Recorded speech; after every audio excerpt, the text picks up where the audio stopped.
Ndabaramukije mwebwe mwese musanzwe mukurikirana kino kiganiro igitondo gishasha. Amahoro y'Imana kuranirwa mu byanyu aho mutuye n'ivyo ndabipfurije. Mutiramenye na jewe Janvier Imana irambona nkabare jewe nsanzwe ndabatunganiriza kino kiganiro igitondo gishasha cuno munsi nkabare jewe nsanzwe kandi akibashikiriza igihe cose igihe kiba catunganijwe. Ndafise amajambo ngomba ko dusoma mu gitabo c'umusiguzi mu gitondo gishasha cuno munsi. Dusoma mu gice ca 11 duca dusoma mbere wanashaka umurongo umwe wonyene wa mbere. Igitabo c'umusiguzi igice c'11 umurongo wa mbere wonyene. Ijambo ry'umutwe canke indanzi y'amajambo nkuko abandi babivuga rivuga ngo kora ivyiza uburyo bukiriho. Uwo murongo uvuga ngo terera ivyo kurya vyawe ku mazi uzosubira kubibona hahise iminsi myinshi. Imana yacu nihimbazwe. Munyemeye tugomba dusubiremo kumbure hari n'igihe tutaba dusubiramwo no murongo. Havuga ngo terera ivyo kurya vyawe ku mazi uzosubira kubibona hahise iminsi myinshi. Imana yacu nihimbazwe. N'iri jambo rero ryo guterera niryo ngomba ko duhagarara ko muno mwanya dufise muri kino kiganiro igitondo gishasha. Tutagomba yuko mbere co hava kimara umwanya muremure. Murabize yuko kumbure siyo ntumbero yacu. Kino kiganiro ntigikwiye kumara umwanya muremure. Hari ibindi biganiro kumbure two kwigishanyamwo nk'ikiganiro umutsima w'ubugingo, aho usanga coco kiba ari ikiganiro novuga ngo gihariwe inyigisho rero mu buryo bwagutse. None rero muri kino kiganiro igitondo gishasha ngomba ngo dusangire amajambo nyine twumvise uyu musiguzi. Iki gitabo dusomye citirirwa umusiguzi canke citwa ngo igitabo c'umusiguzi, niko muri vya bitabo novuga ngo vyitirirwa Salomo, naho bibonekana yuko mu majambo bigize hagiye habonekanamwo amajambo y'abandi batari Salomo bagiye baboneka muri ivyo bitabo. Ivyo bitabo navyo ni nk'igitabo c'indirimbo ya Salomo, igitabo c'umusiguzi, igitabo c'imigani, ibintu nyene nk'ivyo. None rero aha dusomye mu gitabo c'umusiguzi kandi tubonye no musiguzi yavuze ngo terera ivyo kurya vyawe ku mazi uzosubira kubibona hahise iminsi myinshi. Imana yacu nihimbazwe. Bene data bakunzi ba kino kiganiro igitondo gishasha, uyu musiguzi rero tubonye ameze nk'aho umengo yoba ariko yosha umuntu, kuko murumva umuntu akubwira ngo fata ivyo kurya vyawe yewe wa muntu ndiko ndabwira, hanyuma ugende ku kiyaga, ugende ku ruzi, ufate vyo kurya vyawe. Twese turazi ngene ivyo kurya novuga ngo mbere burya igice nyamwinshi canke se igice kinini c'ubuzima novuga ngo udafungura ntiwobaho. Abandi bavuga ngo rega je sintunzwe n'inema ntagatifu, no kuvuga mu yandi majambo sintunzwe novuga ngo namwe muyera gusa, ariko ndarya ndafungura. Murazi ko abandi bavuze ngo ubwiza buca mu kanwa. Imana yacu nidutabare.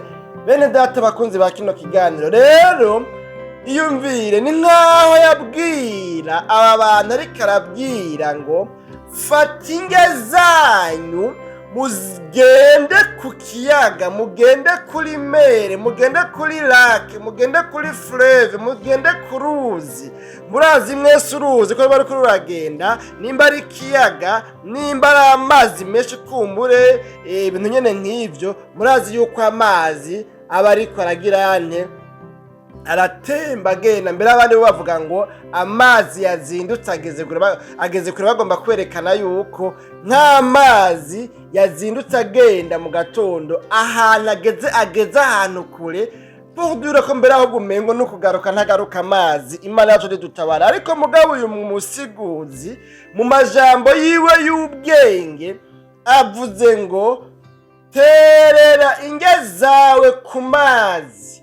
Ntiyavuze ibintu bitagira agaciro, ntiyavuze ibintu bitagira ico bimaze, ntiyavuze ngo genda ufate vya bindi vyarara bigashe bibishe atana kimwe bimaze. Oya, yavuze ngo indya zawe bijyanye n'ufungura, bijyanye bigufitiye akamaro, bijyanye nawe bigutunze, bijyanye bikubeshejeho, bijyanye nawe ubona yuko bifise agaciro, bijyanye nawe utopfa konona. Ariko jewe umusiguzi ndaguhanura cyangwa se ndakubwira, novuga ngo mu buryo bwo kukosha, bwo kukubahura, bwo kukubwira ngo fata indya zawe uziterere ku mazi, naho ku mazi bibonekana yuko amazi yazindutse ageze kure, naho bibonekana umenga ibyo utereye ku mazi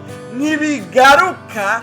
ariko umviriza, jewe nk'umusiguzi, jewe nk'umuntu yabigenzuye, mu byo nakurikiranye nasanze iyo utereye indya zawe ku mazi ukagenda mu kiyaga, dufate nk'ubu ukagenda nk'ahantu muri pisine nk'akarorero, pisine niniya, ugaca ufata nk'icupa ukarirumya ukariterera ukarushiramwo ukarirumirizamwo amafaranga dufate menshi wanashaka, hanyuma ugaca uterera kuri ca pisine kinini, kandi wewe ubwawe urabona yuko utokorokera muri ya pisine ngo woge uve ngaha impera ushike hari impera kuyindi impera. Mwandi majambo dufate nk'ubu nk'akarorero ari nk'ibenga rininiya, nka bajya usanga borora amafi ugasanga ni ikibenga kininiya, wovuye ngo gihakwa kumera nk'aho menga ahubwo ni nk'ikiyaga. Rero burya yari yaragenzuye, ufashe icupa ukarirumirizamo amafaranga ugaturumya, ugaca uterera kuri ca kiyaga, ugaca uterera kuri rya benga, ugaca uterera kuri ya pisine. Nibuka nkiri umwana hariho umuntu twabona afise inguvu, bivanye n'ingene twabona nyine afise umutumba n'ibiguvu byinshi, aho hantu twakuriye kumbure mu buhungiro. Hanyuma rero yiyemeza gukorokera ahantu novuga ngo mu gipisine, rwari urugomero runiniya rw'ahantu hari ihinguriro ry'ikawa. Murazi yuko ikawa rero ibikeneye amazi, ziriya mashini zikeneye amazi iyo ziko zirasya ikawa. Cari rero novuga ngo ikibase kininiya. Hanyuma rero agira ngo rero ngo arazi koga, kumbe naho murabona amazi iyo atagendagenda, iyo adatemba, ni ukuvuga ari ahantu nyene yagize gutyaye. Burya n'abazi koga nabo nyene ngo ntibiborohera, kumbure usanga bitaborohera. Hanyuma rero ico gihe nibuka yuko yahatswe no kugwayo, yahatswe gusoma nturi, kandi ntawe ari kugenda ngo hariya mwibe umuntu uze muri caki kwa rugomero runiniya ngo amukureyo. Hanyuma niko ndavuga yuko rero iryo cupa uritereye muri ya mazi, hanyuma ukaguma ngaho, iryo cupa burya rirashobora kugenda naho ritogaruka uyo munsi nyene, ko rirumije ata amazi yinjiramwo rihave rikorokeramwo, rirashobora kureremba uyu munsi rikareremba, bigashoboka yuko ryorara ritagarutse hahandi uri, hanyuma ejo ukagaruka kubera ko kumbura utari burare ngaho. Ariko impera n'imperuka rya cupa rirareremba rikareremba rikazogenda hariya, rikagenda hagati, rikagenda hariya ruguru, rikagenda hirya, rikagenda hino. Hanyuma impera n'imperuka rya cupa ugumye hahandi uririndiriye, riratinda rikagaruka hahandi. Niyo experience rero uyu musiguzi aravuga ngo terera indya zawe ku mazi, uzosubira kuzibona haheze iminsi, haciye iminsi uzosubira kuzibona. Birashoboka yuko wokekeranya ukiyumvira ngo ibyo vyiza, izo ndya zawe, ibyo vyo kurya vyawe, ibyo bintu byari bifise agaciro ntibizogaruka, wewe ukabona kumenga urataye. Ariko jewe ico nagendereje, utereye indya zawe ku mazi, haratinda hakagera igihe zigasubira zikagaruka, haciye iminsi, haciye igihe kirekire. Imana yacu nidutabare bene data bakunzi ba kino kiganiro igitondo gishasha cuno musi. Hanyuma rero uyu mwandisi cyangwa uyu musiguzi yerekana yuko indya z'umuntu iyo zitereye ku mazi hatinda hakagera igihe bikamugarukako. Imana yacu nidutabare. Turazi ko bakunda kuvuga ngo ico umuntu abiba nico yimbura. Ico umuntu akora naho coba ciza canke kibi. Mu gihe c'urwimo nibuka ko hariho ni filime bakunda kwerekana iyo twari turi mu buhungiro, yari itumbereye guhanura abantu yuko badakwiye kwihorana, abantu badakwiye gukora inabi. Bakinye berekana ingene abantu kumbure nubwo ari igihe c'urwimo, ari igihe c'intambara, hariho abantu bagiye barazigama bakanyegeza abantu kugira ngo ntibabice mu bihe kumbure vy'urwimo vyahabaye. Hanyuma rero nibuka rero ko hari indirimbo ari hara muri iyo minsi yavuga ngo ukora inabi ikaguherekeza, cyangwa se ngo ikaguherekeza, wakora iciza naco ukagisanga iyo ugiye. Imana yacu nidutabare. Yari ico umuntu abiba nico yimbura. Ibi bintu sinzi ko kumbure muri ko muravyumva ingene bimeze. Environnement mumengo sinzi ingene ndoyishushanya. Environnement ni novuga ngo ni kirere co mu buryo bw'impwemu umuntu wese agendana, kandi environnement novuga ngo ni kirere gishushanwa nk'aho umengo ni nk'umurima ivyo wawubivyemwo, ivyo wawuteragiyemwo, n'ingene wawubungabunze, n'ingene wawitayeho, n'ingene wawitwararitse, ingene wawubagaye, ingene wawuvomereye, uwo murima uheza ukaguha umusaruro mwiza cyangwa ukaguha umusaruro mubi bivanye n'ingene nawe wawufashe. Rero environnement ingene imeze, ivyo umuntu ayitereramwo, ivyo umuntu abiba muri environnement. Umuntu wese arafise ikirere co mu buryo bw'impwemu kigendana nawe. Umuntu wese ivyiwe vyaba ivyiza vyaba ibibi binyegejwe mu kirere c'impwemu ciwe agendana mu buzima bwiwe bwa misi yose. Ico kirere rero co mu buryo bw'impwemu umwe wese afise kimubikiye inyishu zimubabaza canke zimunezereza bivanye nawe n'ivyo abiba muri ca kirere co mu buryo bw'impwemu. Ngomba kuvuga iki? Ngomba kuvuga ngo nimba uyu muntu akunda kwidoga no kwiganyira no kwiyatura kw'amajambo mabi, ni ukuvuga uyu muntu ikirere ciwe co mu buryo bw'impwemu ni nkaho aba ariko arakiremamwo ibihuye na ya majambo we ubwiwe yiyaturira. Ikirere ciwe co mu buryo bw'impwemu agihaye amajambo y'amayesheki, acujujemwo amajambo avuga ngo ntaco nzovamwo, ntaco nzokwimarira, ntaco nzoshikako. Mu muryango iwacu nta muntu yize amashure menshi, mu muryango iwacu nta muntu n'umwe yateye imbere, mu muryango iwacu twama dukenyuka, twama dupfa tutarenganya imyaka 30. Mu muryango iwacu nta muntu yatunze imodoka, mu muryango iwacu nta muntu yigeze akira, mu muryango iwacu bagwara imvunja gusa, mu muryango iwacu nta ciza kiriyo. Iki kirere ciwe co mu buryo bw'impwemu ivyo agitereramwo nivyo vyanka vyakunda uyu muntu azosarura. Uyu muntu vyanka vyakunda azokwimbura. Ukubaho kwiwe kose ibihuye n'ibyo abiba mu kirere ciwe co mu buryo bw'impwemu.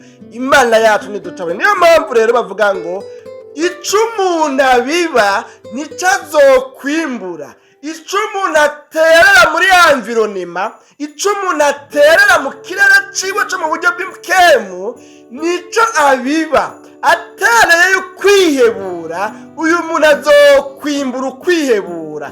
Uyu muntu atereye cyangwa se abivye muri ca kirere co mu buryo bw'impwemu ciwe akabiba yo kwiganyira, akabiba y'amajambo mabi ku buzima bwiwe, vyanga vyakunda, kubera yuko akanwa k'umuntu karema, kubera yuko environnement igusubiza ivyo wayihaye, vyanga vyakunda uyu muntu araheza impera n'imperuka akimbura ibihuye n'uku kuntu nawe iki kirere yacujujemwo ivyo novuga ngo ni ivy'amayesheke.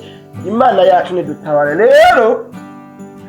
Nubwo rero indya ziryoshe zituma tugira amagara meza, zidufashije kubaho, uyu musiguzi yavuze ngo yewe wa muntu we, ukaba ushaka ko muri kazoza uzobona ivyiza, terera indya zawe ku mazi. Ni nkaho yavuga ngo ntuzoba ushiburiye kure ahantu bitazogaruka. Ushobora kubona yuko kubiba ivyiza muri environnement, kubiba ivyiza mu kibano ubayemwo, gukora ivyiza muri sosiyete ubayemwo, gukora ivyiza hajya ku kazi wewe usanzwe uba, kwama ivyamwa no kugira ingeso nziza, muba musengana, muba muririmbana, muba mwakoranye, muba mwigana, muba mwirigwana, muba mwamana.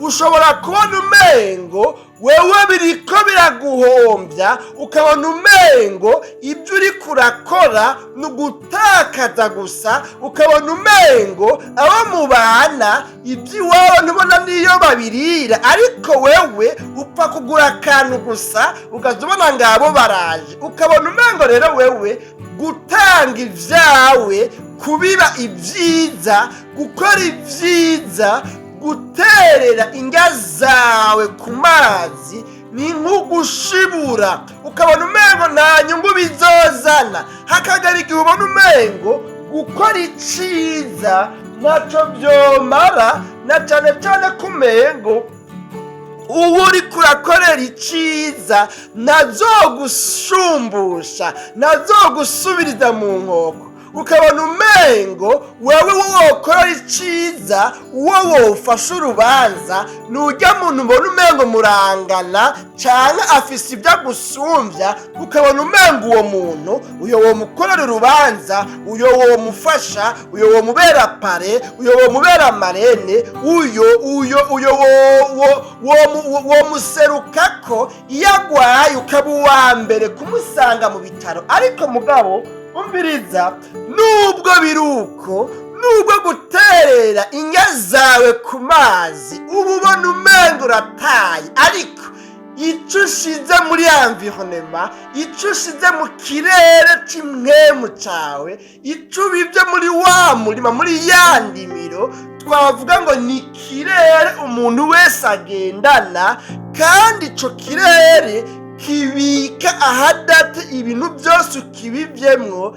Vyanga vyakunda ivyiza ukora bizokugarukako. Birashobora kutakugarukako uyu mwaka, birashobora kutakugarukako mu mwaka uza, ariko ico ubiba, iciza ubiba, ingeso nziza ubiba, ntucike intege, ntucike inkokora. Niwumva umengo urarambiwe, niwumva umengo ntaco bivuze, ntaco bimaze, ariko ivyiza ukora nzango no kukwankura, ndakubwira ngo shishikara uterere ku mazi, shishikara ubibe ivyiza, shishikara ukora ineza, shishikara ugira ingeso nziza, shishikara ufasha abagowe, naho bibonekana umengo ntibazogusubiza, naho bibonekana umengo urataye, naho ubona umengo gufasha uyo muntu yama kwitura iminsi yose yo muvuganye, yama afise imitwaro agutura, yama kwereka ubukene afise iminsi yose, yama ari jewe ndagowe, erega nkeneye kino nkeneye kiriya. Shishikara uterere indya zawe ku mazi, kuko ivyiza uba uriko urakora, kuko ivyo uriko urabira muri environnement spirituelle yawe, kuko ivyo uriko urakora impera n'imperuka, hashize iminsi myinshi, haza imyaka kanaka, bizokugarukako. Nico iri jambo rigomba kuvuga ngo utere indya zawe ku mazi ntubutaye, ukoze ibyiza ntubutaye, kuko mu buryo bumwe canke ubundi naho bitozana niyo nzira nyene, erega si ngombwa ngo bigarukane muri iyo nzira nyene wabicishijemo igihe wabikora. si mpaka ngo ushumbushwe wishugwe bizananye kuri uwo nyene, oyaye bizozanana n'ahandi, kuko ikirere cawe wabivyemwo kirakubikiye. Umunsi urizina uzosubira kubona ibyiza wakoze, kandi hari n'igihe uzobibona nawe hari hageze igihe inkomezi zikubana nkeya. Aha yavuze ngo uzosubira kubibona hahise iminsi myinshi. Imana yacu nihimbazwe. Bene data bakunzi ba kino kiganiro igitondo gishasha, haheze iminsi myinshi umuntu turazi ko asaza, bisigura ko ashobora kuzosubira kubibona yari amaze gusaza, nawe akenye, nawe afise ibyo akeneye ko ubutabazi, akeneye kwishurwa, akeneye imfashanyo. Hanyuma hariya mu zabukuru, hariya mu busaza, abe ariho bisubira kumugarukako vya bindi yari yaratereye ku mazi. N'ano majambo rero twari kuvuga birebire twinjiye muri Bibiliya, tukavuga ingene Morodekayi yakoze neza, naho byabonekana umengo ntibyafashwe, ntibyaharuwe, ntibyashizwe muri ntibate, naho ata nyungu yabibonyemo ubwo nyene, ariko akora ineza aburira umwami. Uwo mwami yagira yicwe. Hanyuma aravuga ati yamara rero mwami nyagora ku ngoma, nagomba ndakuburire, kuko hariho abantu bafise imigambi yo kukwica, hariho abantu bafise imigambi yo gutera kudeta, hariho abantu bafise umugambi wo kukugandagura. Hanyuma ayo makuru yatanze ngo documentation y'ibwami irabikorerako, isanga nibyo, kandi abo bantu ngo baca baricwa. Ariko mugabo naho bishwe, uyu muntu yakoze iciza, uyu muntu yatereye indya ziwe ku mazi, uyu muntu yatanze aya makuru atitaye kuko bashobora kubizira, bashobora kumwica, bashobora kubimenya bagaca bamukuraho. Muravyumva ko iyo dosiye itari yoroshe. Uyu muntu yemeye agaheba amagara yiwe akaburira umwami, bibonekana ko ata kintu na kimwe ngo yigeze ahabwa, ariko kubera yuko indya umuntu aterera ku mazi, ibyiza umuntu aterera ku mazi, ibikorwa byiza umuntu akora agaterera akabiba muri environnement spirituel yiwiwe, kubera yuko rero bidatakara, kubera yuko ibyo umuntu atereye ku mazi atabataye. Naho rero ababona kumengo baba bataye, ariko burya umuntu ntabataye, kubera ko yuko rero ibyo umuntu atereye muri environnement yiwe atabataye, ahubwo ababikije kugira ngo bize bigaruke mu gihe gikwiye, bimugarukire ko bimutabare. Tubona rero yuko Morodekayi hageze igihe kimwe bageze mu yabira, nabo bagira bicwe, vya bindi yaterera ku mazi akaburira umwami, bagasanga nibyo. Hageze igihe umwami ngo aburitiro ico gihe, kugeza naho ngo avuga ngo nimunzanire igitabo basi mube muransomera ibyagiye biba ku ngoma, numve ibyagiye biraba ku ngoma yanje, ku bwami, ku myaka maze ngaha ari ku ngoma. Bagize ngo barasoma, baca bagera ngo ku nkuru y'uwitwa Morodekayi yaburiye umwami agira yicwe. Babikurikiranye basanga nibyo. Hanyuma umwami ati banza muhagararire aho nyine, aho niho nshaka mumbwire neza, none uwo Morodekayi aracariho? Ati yego, ari hiki? Ari aho hanze ku irembo ry'ibwami. None Morodekayi hari ishimwe na rimwe yigeze aronka? Ati wapi, nta kintu na kimwe yigeze aronka. Ati nimumumpamagarire, Imana yatumye dutabara. Hanyuma rero amakuru ingene yagenze muze muyabaze Bibiliya mu gitabo ca Esiteri ntawo bivamwo ntawo biheza. Twari kuvuga Yonatani, Dawidi na Yonatani ingene ngo bakundanye urukundo nk'urw'abavandimwe. Hageze igihe mbere Dawidi ariko araririra Yonatani na Sawuli, aririra Yonatani avuga ngo urukundo wankunda urwaruta urw'abagore. Ivyo ntawe bijamwo cane, ariko mugabo ico ngomba kuvuga ko n'ikihe gatoya nuko kubw'ingene Yonatani yagiye akiza atabara Dawidi, akamukiza inkota cyangwa se icumu rya se wiwe. Kuvuga se wa Yonatani yari umwami Sawuli, akaba afise imigambi yo kwica Dawidi inshuro nyinshi, ariko Dawidi akama aburirwa na Yonatani. Yonatani yakunze urukundo rwinshi Dawidi ku buryo rwacumye aza aramuburira mu gihe se wiwe yabagomba kumwica. Hanyuma rero harageze igihe Dawidi nawe amaze kuba umwami, Yonatani atakiriho, Sawuli atakiriho, ngo hagera igihe aravuga ngo mbega hoba hariho n'amasigarira, hoba hariho n'umuntu n'umwe basi yoba akiriho mu bo kwa Yonatani cyangwa kwa Sawuli, kugira ngo ndamugirire neza ku bwa Yonatani, ku bw'ibyo Yonatani yatereye ku mazi, ku bw'ibyiza Yonatani yankoreye, ku bw'ineza Yonatani yankoreye. Naho nzi ko yapfuye ntibikunda ko ndamugirira neza, harahanze imyaka yarapfuye, n'ukumuririra n'abamuririye cyagenda avuga amajambo ku misozi y'Igilibowa, nkanayisiba imisozi baguyeko, nkavuga ngo kuri mwebwe ntihagapfe hasubiye kumera ivyatsi, kuri mwebwe ntibigapfe bisubiye kugenda uku. Ndabizi, ariko mugabo ibyiza Yonatani yakoze ntibibona. Nongeye kwibuka Yonatani, nongeye kwibuka ibyo kurya Yonatani yateye ku mazi, nongeye kwibuka yuko ikirere cya Yonatani cabikijwemwo ibyiza byinshi byatumye jewe nanje umwami muri kino gihe nkiriho, ndi ngaha ndi umwami kubera yuko hariho umuntu yabivye mu kirere ciwe ibyiza.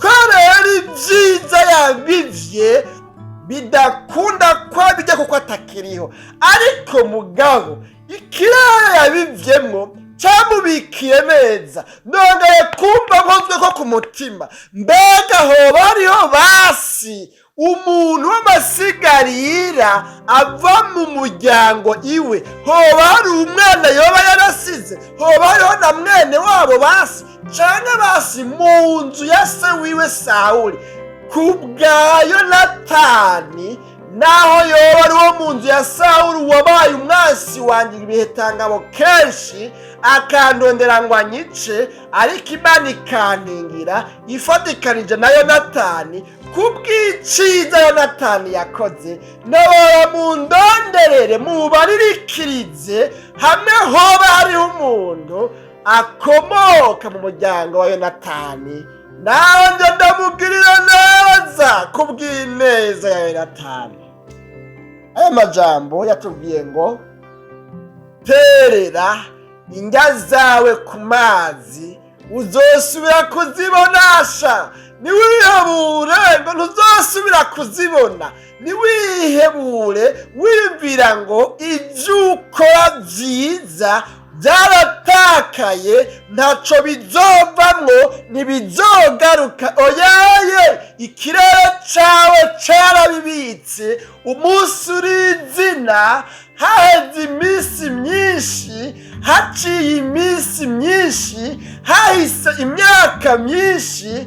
Ndakubwiza ukuri ko uzosubira kubibona, kandi si ukubibona gusa wowe ubwawe, ahubwo n'abagukomoka ko nabo izoba heredite, uzoba umugisha hereditaire, izoba benediction hereditaire. Abagukomoka ko nabo bazojya ku byiza, ku byo kurya watereye ku mazi ntibazokwicwa n'inzara n'inyota, kuko ikirere cawe ni umubitsi abika neza. Imana yacu nidutabare bene data bakunzi ba kino kiganiro igitondo gishasha cuno munsi. Nano majambo rero tugomba dusozere. Birashoboka yuko mu minsi irenganye, mu myaka irenganye, warakora ibikorwa vyiza vyinshi, warafasha abagwaye, warafasha abagowe, warafasha aboro, warafasha abantu aho nikora, warafasha impfuvyi, warafasha abapfakazi. Wewe warakora neza utiziganya, wakora utiziganya, warumva yuko ibyo uriko urakora uzobirongera ingero. Kirya gihe wariko uraterera ivyiza vyawe ku mazi nk'umuntu afise ivyizigiro ko azosubira kubibona haciye igihe kininiya, haba muri buno bugingo mw'isi, mbere no mu bugingo buzoza, kubera inyuma ya buno bugingo hariho ubundi bugingo. Ariko mugabo vyahavuye bihinduka, wahavuye ugira intege nke, wahavuye ubivamwo, ubu ntukiriko uraterera indya zawe ku mazi. Ibyo kurya vyawe, ibyiza vyawe, ibikorwa vyawe vyiza, ingeso zawe ntibikiboneka mu kirere c'imwemu cawe, muri environnement spirituel yiwawe. Ubu uriko urabibayo ibindi binyuranye n'ibyo wari warabivyeye. Ibi bintu rero uriko urabibayo muri ino misi bivanze n'intege nke, biriko biragirira nabi umusaruro w'ivyiza wari wararungitse mu kirere cawe. Birashoboka yuko muri ino misi rero wamaze kureburura, wamaze kubivamo. Ariko mugabo nzabona kukubwira ngo subira uterere ibyo kurya vyawe ku mazi, ibikorwa vyawe vyiza ku mazi, amashikanwa yawe, ibigira cumi vyawe, ukubaha Imana kwawe, ugufasha abandi bagowe kwawe, ingeso nziza zawe, ukuba umugwaneza kwawe, ukuba umugiraneza kwawe, kuko ikirere c'umuntu cuzura ibyo agishizemwo. Niwashishikara rero kucuzuza ibyiza, uzosubira kubibona haciye igihe ari ibyiza, kuko ikirere cawe wacujujemwo ibyiza. Ariko mugabo niwacuzuzamwo ibibi, uzogisangamwo ibibi nawe. Burya hari igihe umuntu akora inabi, hari igihe umuntu aba umuntu w'umugesera, hari igihe umuntu aba umuntu w'umumenja, akibaza ko umengo bihereye ngaho. Ariko burya impano imperuka muri ubu bugingo canke n'inyuma ya buno bugingo, byama birangira umuntu asogongeye nawe ku ngaruka mbi z'ibibi yagize yujuje mu kirere ciwe, yujuje muri environnement yiwiwe. Nawe rero ntukwiye kuba mu buzuza ikirere cabo ibibi, ahubwo ukwiye kuba mu buzuza ikirere cabo ibyiza. Nano majambo ndabona umengo nahavuye ndabatebera, ariko mugabo siyo ntumbero. Reka tugarukirize ngaha. None rero nano majambo wisuzuma urabe ubwo wewe ikirere cawe co mu buryo bw'imkemo, kw'ivyo umuntu abiba ari byo azokwimbura. Wewe uri kubibayo iki muri ino misi?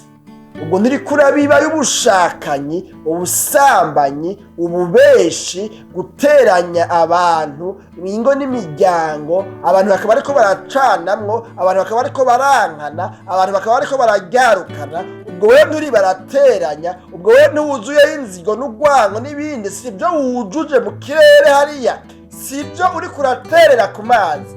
Ibyo bintu uri kuraterera ku mazi nutihana ngo uce uhindukira, nawe uzuratererayo ibyiza, hama ibyo vyiza biba ari byo bizomira ibibi wakoze, yewe uzosarura, kuko birabikwa mu kirere cawe, birabikwa biriyo, umunsi umwe uzobisangayo. Ariko ico sico Imana yagomba. Imana ntinezerwa nuko umunyakibi apfa, Imana inezerwa nuko umunyakibi ahubwo yihana agahindukira, hanyuma agaterera iby'ingirakamaro, iby'akamaro, iby'ikimazi mu kirere ciwe hariya ku mazi. Kuko igihe kizoza azoheza nawe asubire kubibona kandi bizomuseruka ko mu gihe gikwiye nawe akeneye ubufasha. Dusenga Imana rero n'umuhigwe umuntu ariko arashishikara guterera ibyo kurya by'ikimazi, ibizomutunga, ibizomubeshaho, kuko bivuze ngo rungika y'ibyo kurya byawe nibyo uzosangayo nawe. Ibyo byo kurya nibyo bizogutunga muri kazoza. Ariko nutarungikayo ibyo kurya, ukarungikayo ibintu by'ubumara, ukarungikayo ibintu by'urwango, ibintu by'inzigo, urumva ibyo nawe umunsi byakugarukiye bizoguhitana, ntibizokubeshaho. Imana yacu nidutabare. Mwami Yesu, tugushimiye cyane ku bwana majambo twumvise atubwiye ko dukwiye guterera ibyo kurya byacu ku mazi, kuko tuzosubira kubibona hahise iminsi myinshi. None rero Mana, umuntu wese yumvise iri jambo agasanga atariko areparnya, akaba atariko arabitsa mu kirere ciwe ibyiza, akaba avuze ngo nsanze nagumye ndundayo ibibi gusa, ariko ndihanye, Mana mbabarira inzigo n'urwango bwa bundi nagumye nterera mu kirere canje, bwa bundi birandindiriye, ndagowe, ibyaha maze iminsi ndimwo nibyo bindindiriye, kubera numvise ko ikirere canje kibibika kikabimbikira. Ariko akaba avuze ngo Mana mbabarira, ndihanuye, ngomba uhereye none nterereyo ibyiza, biba ari byo tuzohura nabyo. Iyo muntu mubwize ko imbabazi zawe zimuboneke, ko ibisigaye mushoboze gushishikara guterera ibyiza ku mazi, kugira ngo nihashira igihe kirekire azohure n'ibyiza byose yagiye aterera ku mazi. Urakoze, ushishikare kuzigama no kubana n'abakunzi ba kino kiganiro igitondo gishasha mu byo bagiye kwirirwamwo, mu izina ryawe gira Kristo Yesu, no tubyizeye. Amen.